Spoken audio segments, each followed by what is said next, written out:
अंग्रेजी वर्ष 2025 का उत्तरार्ध है और इस वर्तमान के हेमंत पार्ट 2 माननीय मुख्यमंत्री हेमंत सोरेन जी की सरकार का 6वां साल है और 6 साल इस सरकार ने पूरे किए हैं। 2024 में जो इनको रेनुअल मिला था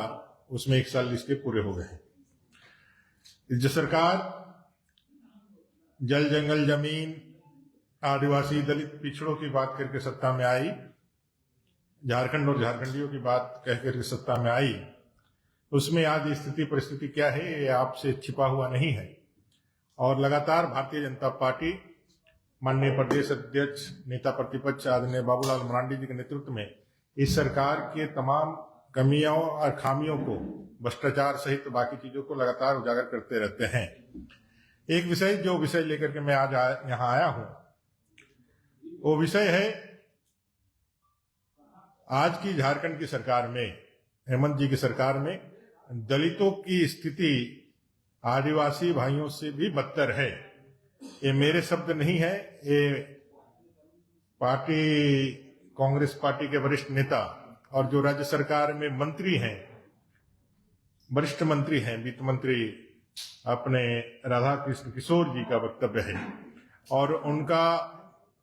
यह पीड़ा सिर्फ उन्होंने शब्दों में नहीं बयान किया है, बल्कि उन्होंने पत्र लिख करके बार बार मुख्यमंत्री जी को दिया है और आग्रह किया है कि भाई दलितों की स्थिति में यहां सुधार की जाए। दलितों की स्थिति इस सरकार में क्या है ये तो आप 2019 से जब ये सरकार आई थी तब से हम लोगों ने लगातार इन विषयों को आपके माध्यम से जनता के बीच में रखने का काम किया है। एससी को सबसे ज्यादा यहाँ प्रताड़ित भी किया जा रहा है और उनके संवैधानिक अधिकारों से और जो उनको मिलना चाहिए वो हक और हकूक से भी वंचित सरकार कर रही है। पॉलिसी वाइज भी इसको लगातार कर रही है। आपने देखा कि कल हमारे यहाँ पर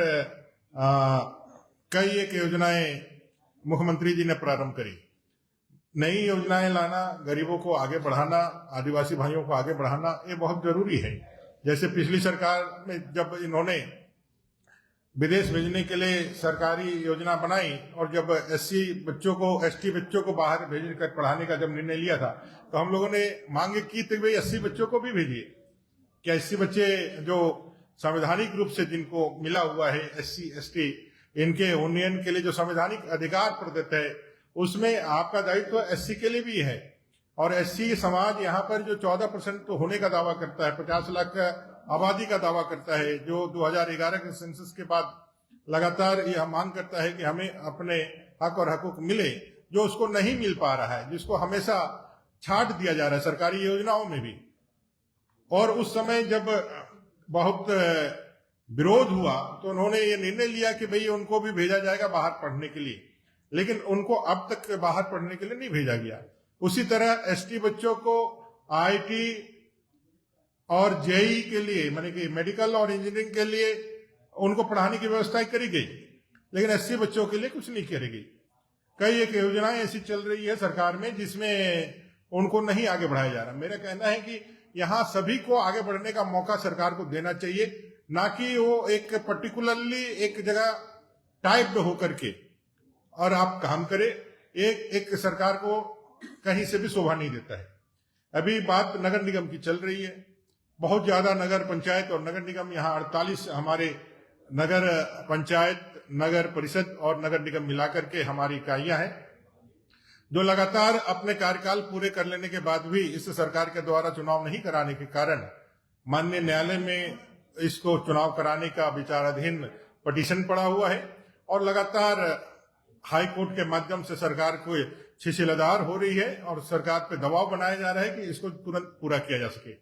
समांतर में एक और पिटीशन पड़ा हुआ था जिसमें पिछड़ों को आरक्षण देने का काम करे सरकार, ट्रिपल टेस्ट को आगे बढ़ा करके इसे पूरा करे, यह भी डिमांड आगे बढ़ा करके किया गया था। ट्रिपल टेस्ट के बहाने जो ओबीसी आरक्षण को जो देना था, जिसमें न्याय करना था, सरकार ने उसमें भी चालाकी की है, धूर्तता की है और कहीं ना कहीं लोगों को ठगने का काम किया है। उन्होंने दावा तो किया है कि डोर टू डोर जाकर के उन्होंने इस ओबीसी आरक्षण के लिए और ओबीसी जनसंख्या की गणना के लिए वो कराने का काम किया है। लेकिन हकीकत यह है, आप भी पता कर लीजिए, कि ओबीसी आरक्षण को देखने के लिए उन्होंने 2024 के जो हमारा मतदाता जो लिस्ट है, जो मतलब वोटर लिस्ट जो है, उसके माध्यम से उन्होंने उसकी सूची तैयार की है, ना कि डोर टू डोर जाकर के। अब रिजर्वेशन जो मिलना चाहिए एससी एसटी के लिए, वो एससी एसटी का रिजर्वेशन में भी कमी आई है। उदाहरण के तौर पर पूरे राज्य में यह चुनाव हो रहा है, और जैसा अभी प्रस्तावित है, वार्ड के जो आरक्षण है, वार्ड मेंबर्स के जो आरक्षण है, वो जिला को तय करना है। जो नगर निकाय और नगर परिषद और नगर पंचायत का है, उसको राज्य को तय करना है। तो अभी जो जिलों ने जो अपना भेजा है मंतव्य आरक्षण के लिए, 53 वार्ड मान लीजिए रांची महानगर में है, इस 53 में 2 ही सीट जो है एससी के लिए उन्होंने भेजा है। एसटी के लिए भी 11, वो भी कम है। अगर आप अनुपातिक रूप से अगर देखें, जो रिजर्वेशन पॉलिसी यहाँ पर एडप्ट है सरकार, ऐसे तो कहने के लिए वो बहुत ज्यादा कहती है, लेकिन जो 10% है एससी के लिए, अपने एसटी के लिए 28%, ये सारे चीजों को भी अगर देखें तो 2 बहुत कम इस लिहाज से है कि पिछले बार 5 के करीब एससी वार्ड यहाँ पर आरक्षित था, उसको घटा करके 2 कर दिया गया। पिछली बार भी आपने देखा होगा कि किस तरह से एससी रिजर्वेशन को हटा हटा करके इधर उधर किया गया। नए रिजर्वेशन करें, रिजर्वेशन करके आप दीजिए, इसमें कहीं किसी प्रकार की कोई आपत्ति नहीं है, लेकिन सिर्फ राजनीतिक कारणों से आप किसी एक वर्ग को लगातार दबाने का काम करिएगा, लगातार उनके बातों को आप इग्नोर करिएगा, इसलिए कि राजनीतिक रूप से और सांगठनिक राजनीतिक रूप से यहाँ दलित जो जनसंख्या रहती है वो एक मंच पर नहीं आई है। उन्होंने कभी भी झारखंड बनने के बाद अपना कलेक्टिव एफर्ट या कलेक्टिव प्रयास या अपना संगठनात्मक जो विरोध है कभी भी राज्य को नहीं दिखलाया है। इसका ये मतलब नहीं होता है कि आप उसके हक और अधिकार को छीनने का काम करें।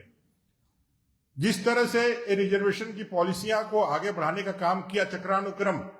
चक्रानुक्रम सभी नगर पंचायतों में सभी जगह पहले जो था उसको हटा करके जनसंख्या को आपने आधार बना करके इसको आगे बढ़ाने का काम किया है। उसमें भी बहुत सारी त्रुटियां हैं। आप जिस एक मंतव्य के साथ किसी एक नगर निगम को आपने जो रिजर्वेशन किया, वही मंतव्य, वही विचार, वही आधार जो है दूसरे जगह जाते जाते टूट जाता है। तो बहुत सारी त्रुटियां हैं, और ऐसी त्रुटियां सिर्फ इसलिए है कि इस राज्य सरकार ने मन से नहीं, कोर्ट के दबाव से और भारतीय जनता पार्टी के लगातार मुखरता के साथ नगर पंचायतों की चुनाव की जो मांग है उसके दबाव में आकर के उन्होंने जैसे तैसे इस पूरे काम को निष्पादित करने की दिशा में आगे बढ़ने का काम किया है। और इसका खामियाजा यहाँ रहने वाले एससी, एसटी, ओबीसी और बाकी जो समाज के लोग हैं उनके प्रतिनिधित्व का जो संवैधानिक अधिकार है उससे वंचित होने के कारण हो रहा है। तो मेरा यहाँ आज इस प्रेस कॉन्फ्रेंस के माध्यम से इस दलित विरोधी सरकार, इस एसटी विरोधी सरकार, ओबीसी विरोधी सरकार, इस तमाम झारखंड विरोधी सरकार से यह आग्रह या मांग करते हुए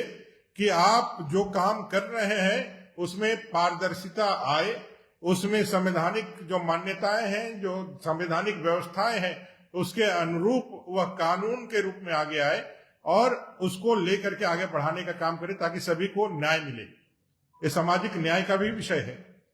आप जब यह विषय लेकर के जब सामाजिक संगठन संबंधित पदाधिकारियों के पास जाते हैं तो पदाधिकारी का एक ही जवाब होता है कि इसमें हम कुछ नहीं कह सकते हैं, ये सरकार के द्वारा दिया गया आदेश है जिसका हमको पालन करना है। इसमें मेरिट तो बनता है कि भाई संवैधानिक दृष्टिकोण से इसमें गलत हो रहा है, तो उसका एक ही उपाय है, एक ही उपचार है कि आप कोर्ट का दरवाजा खटखटाएं। अब कोई दलित समाज का कोई व्यक्ति यहां से लेकर के हाई कोर्ट से लेकर के सुप्रीम कोर्ट तक जाए, ऐसे व्यक्ति हमें लगता है झारखंड में जो इन सब चीजों के लिए आगे बढ़े वो कम है। अब उसका हक अधिकार जो संविधान ने संरक्षित किया है उसको पाने के लिए न्यायालय का दरवाजा जाना पड़े, तो ये गरीब विरोधी, ये गरीबों की हितैषी, दलितों की हितैषी सरकार कैसे आप मान सकते हैं? ये तो दलितों और गरीबों का हितैषी सरकार नहीं है जो आपका हक अधिकार इसलिए छीन रहा है कि उनको मालूम है इनका विरोध करने की ताकत ना सांगठनिक रूप से है ना कानूनी रूप से है। इसलिए इनके जो भी विरोध के आवाज है वो उनके पांव के तले कुचल दिए जाएंगे, दबा दिए जाएंगे। और इसी हनक में, इसी अहंकार में एक कांग्रेस, जेएमएम और आरजेडी की सरकार ने दलितों को यहाँ दोयम दर्जे का नागरिक मानते हुए उनके तमाम हक अधिकार, चाहे वो संवैधानिक अधिकार हो, चाहे वो लोक कल्याणकारी योजनाओं में उनका अधिकार हो या अच्छे कानूनी अधिकार हो, उन सभी जगहों से उनको सिर्फ वंचित करने का ही काम किया है, उनके हक अधिकार को लूटने का काम किया है। अब आपके माध्यम से, चूंकि यह जो मरमरी है इस समाज के अंदर है, ये पूरे समाज के अंदर दलित जो बुद्धिजीवी हैं, जो युवा हैं, उनके अंदर है, सांगठनिक रूप से वो एकताबद्ध होकर के कहीं अपने एकता का परिचय नहीं दे पा रहे हैं, लेकिन ये है। और ये होते होते अगर सरकार नहीं चेतती है, सरकार अपने गुण, जो उसकी कमियां हैं, जो खामियां हैं, जो गलतियां हैं, उसको नहीं सुधारती है, तो एक दिन ये धीरे धीरे जमा हुआ बारूद एक दिन फूटेगा और बाबा साहेब आम्बेडकर के संविधान की ताकत से यह दलित समाज अपने हक और अधिकार के लिए सड़कों पर उतरेगा। वो दिन आने ना दे यह हेमंत जी की सरकार, मैं उनसे आग्रह करता हूं, क्योंकि अगर यदि वो दिन आ गया तो इस सरकार के लिए बहुत भारी पड़ेगा।